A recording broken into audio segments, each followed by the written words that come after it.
So thank you for joining us in our second session for the spot, as we focus on plants. Again, hey Riley, what's up? How you doing out there in Jamaica?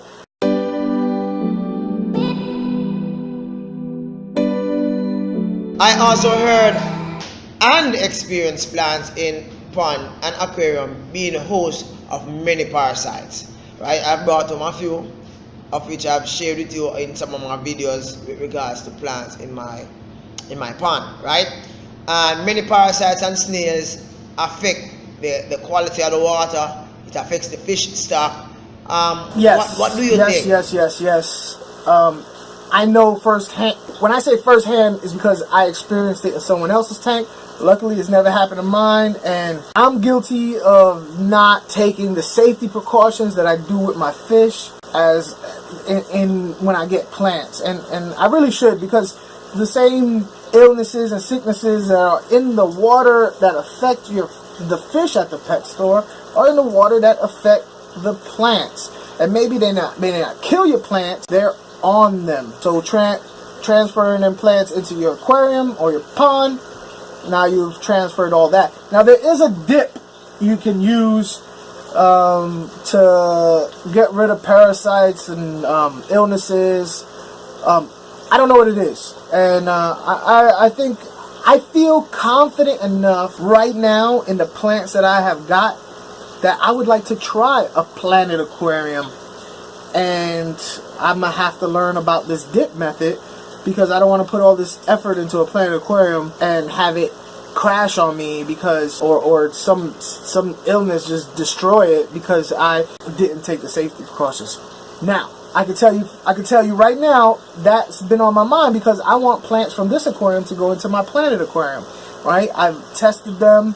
I feel like I can grow these plants.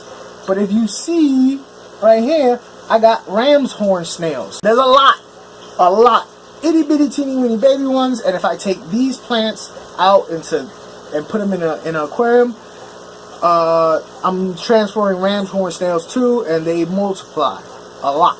So yeah, it's a thing. You don't hear about it too much, because usually when plants die, people just rip them out there. They don't really talk about it, you know. Oh well, plants die, boo-hoo. But yeah, that's true, yes, it is a thing. So and one day I would like to have a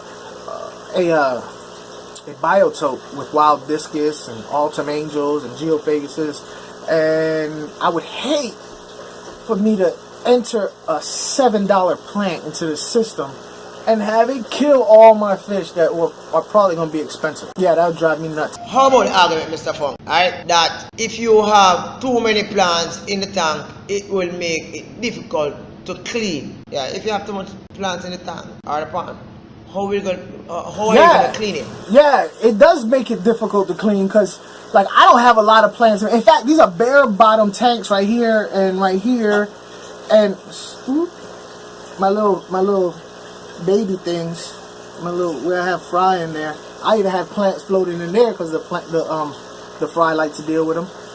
But even these bare bottoms, when I stick a net in to clean the bottom of the tank, all the detritus, this stuff starts swirling around, getting caught up in the net. So yeah, it does add a level of difficulty. I mean, I don't have an extensive amount of plants. I could just move them out the way.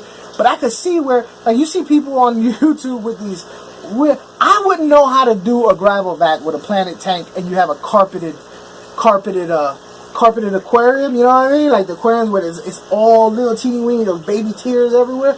How do you do a gravel vac on that? Like, I can't even fathom how do you do that. Well, for me, I sometimes fall into that trap, because sometimes my plants just overgrow the ponds, and it's a really headache, a nightmare, right? Having many water lilies getting too overgrown, I think twice of trimming, or even throwing out some. Do you have such experience? No, I don't have that experience, because the fish that I grow are of a bigger size, you know, than guppies or mollies or shrimp. But those people, look at that. they're starting to do like the little breeding thing.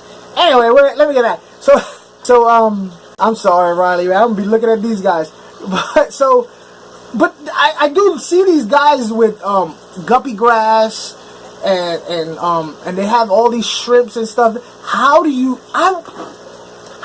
get the shrimps out of there with all that Java moss or guppy grass? I don't know, but I can tell you, like I got babies with some Java moss over there, and when I get too close to it, they go right in. I don't know how I would get them out. So, yeah, it would be kind of difficult to get fish out of a heavily planted tank. Like, I wouldn't. People have heavily planted tanks for grow out tanks. I don't understand that. But to each his own. What about you having live plants, right? You spend a lot of money buying live plants, and oops, the fish that you have in that pond or tank just keep on tearing them apart. Right? It's like you're wasting the money. For example, you're putting plants in a tank with a couple Oscar, right? Even Jack Dempsey, I do it, but trust me, at the beginning they gave me hell. If you have live plants and the fish eat them up, then I suggest to you get fake plants. That's all I can say. If you got anything that have cichlid in the name, you know, I mean, there are some live plants that, like, I've had Java fern and Java moss and Anubias by Lake Tanganyika Aquarium, but those are small little guys that aren't very rowdy. But if you have like haps and the South American cichlids, yeah, I just wouldn't even bother getting real plants. That's just wasting money, in my opinion. I mean, they'll eat it. Like, for instance, I know goldfish, people like putting duckweed, little teeny weed in there for the sole purpose of the goldfish eating it. So that, I guess that's cool, you know, because I know pet stores will give that stuff away. So that's, you know. But yeah, if they eating your plants, don't get them, people. Well, I guess when you look at the benefit and the disadvantage, right? It's always better to have the plants, right? To have the live plants, right?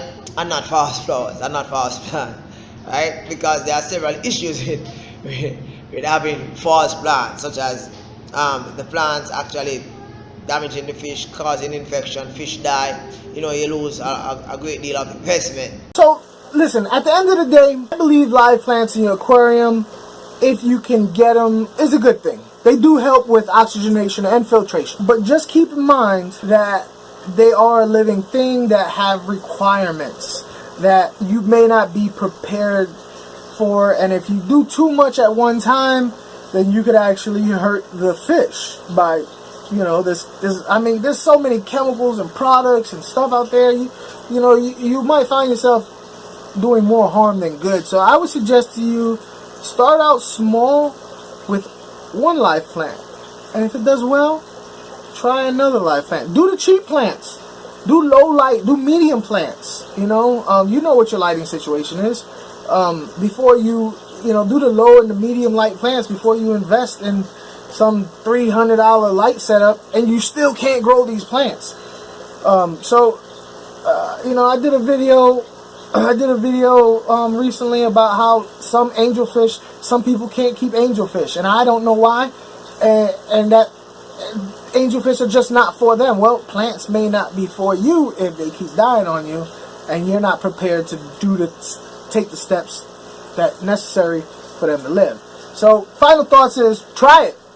It ain't gonna hurt. Most plants you get at the big box stores are like anywhere from $3, $4, $7 each. So, you can give it a shot. But I think it's a good thing. It's a benefit if you do it, if you get it correct. But before we move on, right? I was doing some research the other day, and I realized that some plants, like the anubis, the moneywort, the wisteria, and the java moss, right? They are common within the fish keeping hobby. Some of these plants are practically not good according to some fish farm persons, right? And I know that you have shared with me in prior discussion to this that some of these plants have issues. What is your experience with having some plants? What are some of the plants that you would recommend for, let's say, a tank? Somebody choosing plants for the tank. Let's say, what would you say? Let me tell you real quick about the plants that I have in my aquarium. And all I'm using is, for the most part, this over here they're using. You go to Home Depot and you get those like $20 spot lamps, you know, the square type, you know, and they're just LED, and they cost like 15 to 20 bucks. And I have Java moss, I have wisteria, I have in here I got Java fern growing in here. I have what else I got? Wisteria, Java moss. I don't know what this is, but it's really cool. It's really cool. I wish I keep in touch. I'm gonna find out what that is. Jungle Val I got growing in here. There's this stuff called, I keep saying it wrong, and it's not, I can't remember the name. It kind of sounds like, hydrophilia. Hydrophilia. Yeah, that stuff is real. And for the most part, I get plants that float, you know, and they start growing roots down. Like, I don't know if you can see in some of these, you know, the roots coming down. Anubias I got, you know, that works pretty good. So yeah, those are plants that I've tried, and I don't spend a lot of money on lights, so they work for me. Well, I know for a fact that water lilies have several different species, right? For example, hyacinth lily. Listen, everybody, Mr. Riley, fish keeping Jamaica, people out in Jamaica, United States, all over the world. Take care of yourself. Take care of the family. Take care of your fish. All right, Riley, that's for you. Thanks again, Mr. Fong, for being on my channel. I appreciate it. And as usual, anytime you can stop by and you can share your expert opinion on issues, right? I see you're doing a series, Everyday People, and it's really interesting. And I must recommend to my viewers out there to check out Mr. Fong's channel. He has a really awesome channel. He has a wealth of experience in the fish keeping hobby.